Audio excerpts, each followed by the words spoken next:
Halo Bapak, Ibu, dan teman-teman semua. Salam sejahtera untuk kita. Semoga selalu dalam keadaan yang sehat dan bisa menjalani aktivitas dengan lancar. Nah, pada kesempatan kali ini saya akan mempresentasikan sedikit dari materi yang berjudul Etika Berinternet. Baik, langsung saja kita ke pembahasannya. Nah, pada saat ini perkembangan internet yang dimana semakin pesat dengan seiring berjalannya waktu, kebutuhan manusia semakin meningkat. Nah, internet juga merupakan sebuah jaringan yang menghubungkan kita dengan orang lain tanpa batas waktu dan tempat. Nah, maksudnya di sini kan dimana kita dalam berinternet itu tidak memiliki jarak antara satu sama lain. Nah, dimana dalam ini internet itu bisa menghubungkan kita dari berjauhan, misalnya saudara di Malaysia dan saya di Indonesia. Nah, tidak perlu dalam melakukan komunikasi itu tidak perlu secara langsung, namun bisa juga melalui online dengan adanya internet. Nah, tentunya di mana membantu kita, ya sangat membantu gitu ya untuk kebutuhan terutama dalam berkomunikasi, membantu pekerjaan lebih mudah dan masih banyak lainnya. Nah, maksudnya di sini dalam pekerjaan itu misalnya kita bekerja di kantor, akan tapi kita sedang sakit. Nah, dalam hal itu kita bisa bekerja melalui online. Nah, selanjutnya juga internet merupakan suatu jaringan yang menghubungkan komputer di seluruh dunia tanpa dibatasi jumlah unit, menjadi satu jaringan yang bisa saling mengakses. Nah, dengan adanya internet juga satu komputer dapat berkomunikasi secara langsung dengan komputer lain di berbagai belahan dunia. Nah, jadi bisa dikatakan internet ini bisa menjadikan semua kita atau semua jaringan itu menjadi global gitu ya, tidak terbatas. Oke, selanjutnya kita lanjut ke materinya. Nah, di sini ada alasan mengapa era saat ini memberikan dampak yang cukup signifikan bagi berbagai aspek kehidupan. Nah, yang pertama itu yang A, mana biaya murah dan bahkan gratis. Terus yang B itu kemudahan membangun relasi dengan pelanggan. Dan yang C, pengguna internet telah menambah ke seluruh dunia. Merambah ke seluruh dunia ya. Terus yang D itu kemudahan mengakses informasi dan melakukan transaksi. Dan yang E, informasi yang ada di internet dapat diakses 24 jam. Nah, bisa kita lihat untuk saat ini mungkin sangat banyak sekali ya dampak dari adanya internet. Nah, dimana ada dari segi negatif maupun positifnya. Nah, dari positifnya bisa kita lihat di bagian A itu, dimana biaya murah dan bahkan gratis. Nah, dalam hal ini contohnya misalkan dalam kita melakukan pertemuan dengan seseorang. Nah, misalnya orang ini jauh, tanpa perlu kita ketemu langsung di tempat orang tersebut, tentunya kita hanya perlu menggunakan akses internet dengan membeli kuota atau pulsa gitu ya, untuk menelpon atau video call. Apalagi saat ini sudah banyak segala kegiatan maupun kerja pertemuan seperti seminar, webinar itu ya melalui online. Nah, yang keduanya nilai positifnya yaitu di B, kemudahan membangun relasi dengan pelanggan. Nah, di sini kita lebih mudah melakukan relasi dengan pelanggan.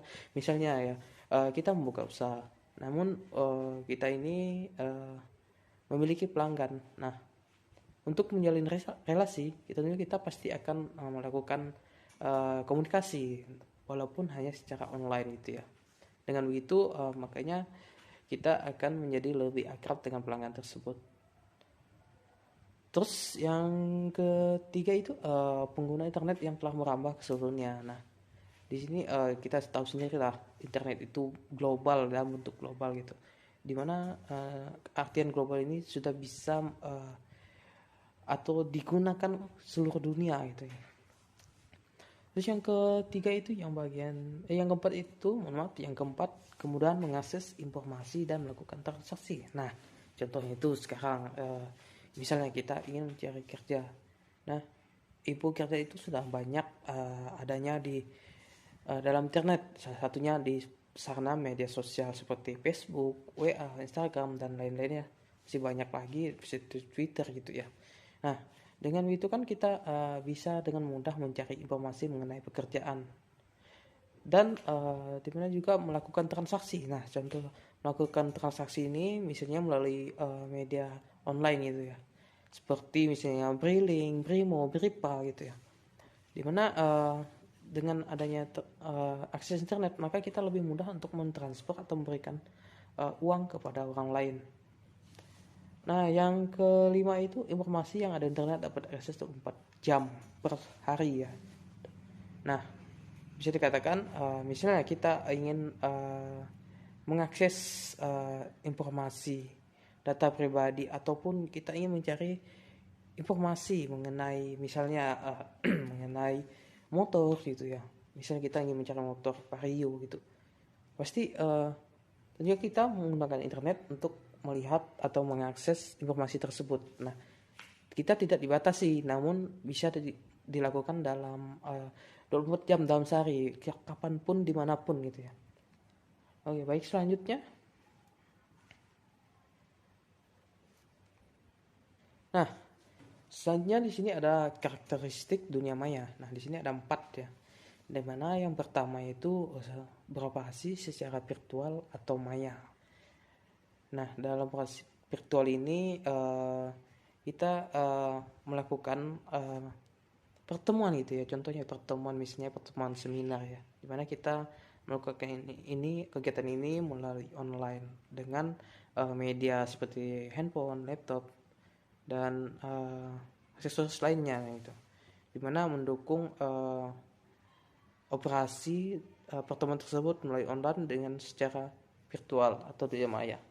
Terus yang kedua itu dunia maya tidak mengenal batas-batas teritorial. Jadi dalam hal ini di mana dunia maya tidak memiliki kawasan gitu ya, teritori. Jadi dia bisa di mana saja gitu ya, maupun itu kecil maupun besar ya, tetap bisa digunakan melalui global gitu ya.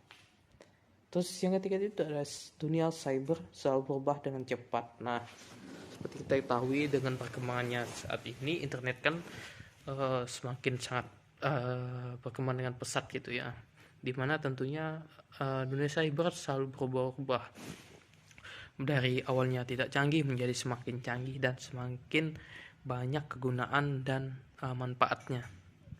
Terus yang selanjutnya yang keempat, di mana informasi di dalamnya bersifat publik. Nah, ini yang menjadi hal yang harus kita perhatikan ya dalam menggunakan internet atau beretika internet. Nah, di mana setiap informasi yang kita berikan maupun kita dapatkan melalui internet itu bersifat publik, bisa dilihat oleh siapapun dan dimanapun.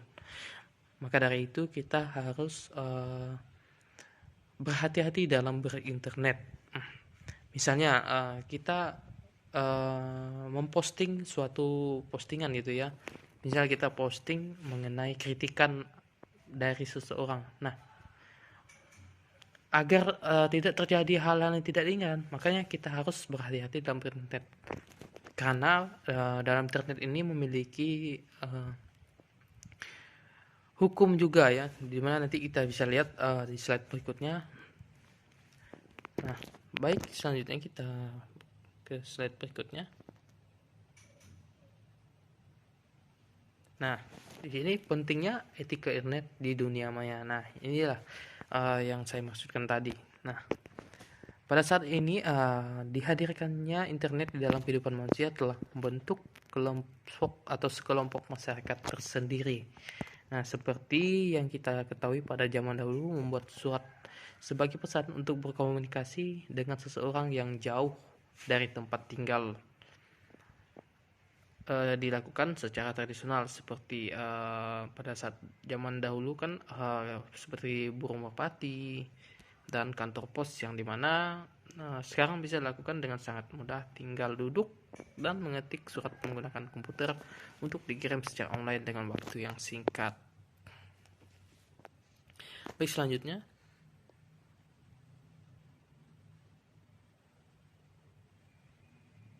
Nah, berikut merupakan konsekuensi atau dari pelanggaran etika. Ini dalam artian ke etika internet ya. Nah, dimana apabila seseorang atau kita ya yang telah melanggar Undang-Undang ITE seperti melakukan pencemaran baik seseorang, maka dapat diberikan sanksi pidana. Nah, ini yang dimaksudkan saya tadi, berhati-hati dalam berinternet, karena dimana internet ini merupakan hal yang publik yang bisa dilihat atau dapat dilihat oleh semua orang. Apapun aktivitas kita yang kita lakukan di internet itu pasti akan direkam oleh jejak digital maupun bisa dilakukannya penglihatan oleh semua orang yang ada di seluruh dunia ini atau global itu ya.